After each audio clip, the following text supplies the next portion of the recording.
Hi guys, this is Randy with Party Safari. Today I wanted to show you how I make some salad. We've got our greens already ripped up in here. We have collard greens, mustard greens, turnip greens, some cabbage. We also have a little bit of carrot and squash chopped up, some mango, and a little bit of strawberry and some carrots. So this is all mixed up. And I'm going to feed the bearded dragons. I have two bearded dragons and a box turtle and the iguana. And this is what they get every other day. They make the salad. And the iguana eats every day, so I make a salad for it every day. Our spurred tortoise, African spurred tortoise, already ate today. It doesn't eat the fruit that makes it have bad diarrhea, so we just give it the grasses and the little pellets that go along with its food. So I basically mix this all up, then I put it onto the plate. Okay, and some of them like things more than others, like the iguana. Definitely its favorite thing is probably the strawberries. So I make sure to put a couple strawberries on top just to make sure that it knows that there's strawberries in there that it can go diving around for. Then the favorites of the bearded dragons actually is a little bit of that mango. So I make sure the mango is out on top so it can see some of the mango. And these are omnivores, the bearded dragons. So they eat insects, superworms, crickets, and cockroaches on the off days when they're not eating salad.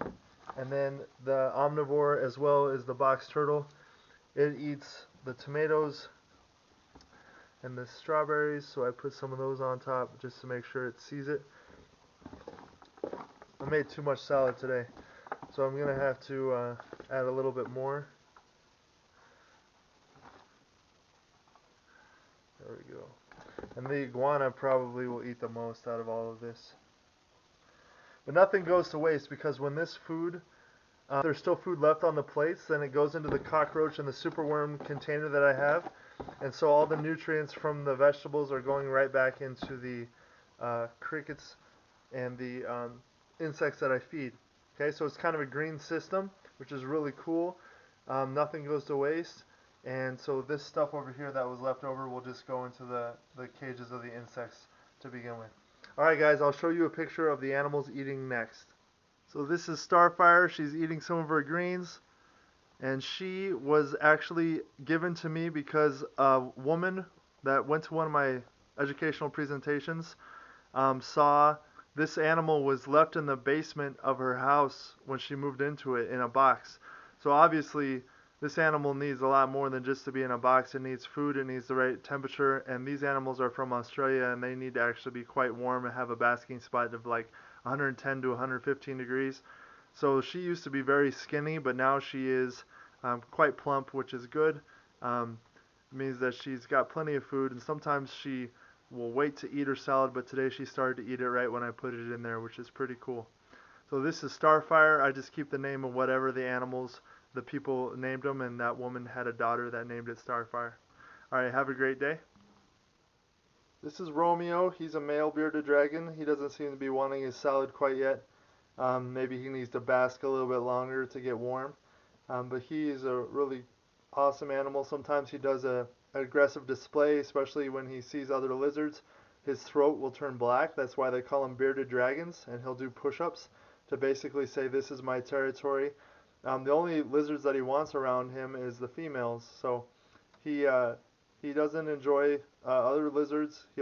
I have him kind of off on his own in this trailer so that he doesn't get upset by the other lizards that are enclosed in the cages, so he doesn't get angry and do his display all the time. Alright buddy, we'll see you later. Here's the box turtle. This animal's native to Colorado, but it would be underground right now because of the winter time, or it's still cold out. So she's not quite hungry as much as she usually is.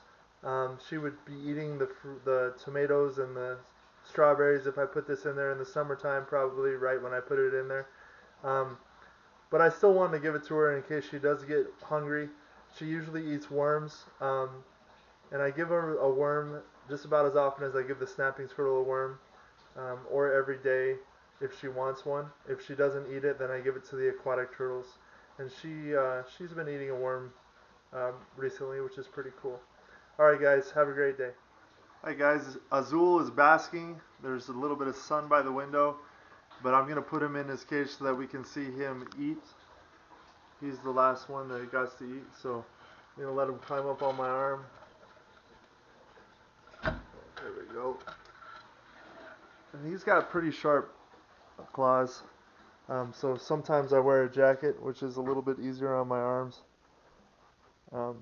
We could also trim his nails, and when you do that, you just want to make sure that you don't trim them too close. There he goes. He's gonna start smelling his food with his tongue, and he'll probably go right for it in a second. He just needs to get aware that it's there. There you go.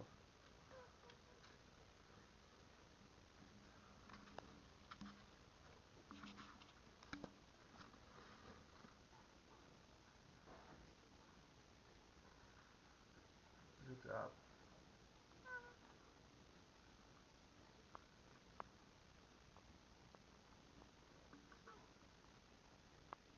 So he eats salad every day along with the tortoise, but the tortoise does not eat fruit with its salad.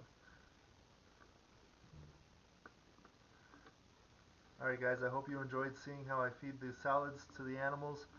Have a great time in quarantine. I hope that everything is going well for you and that we're all going to be able to get back to our daily activities as soon as possible. Thanks. Bye.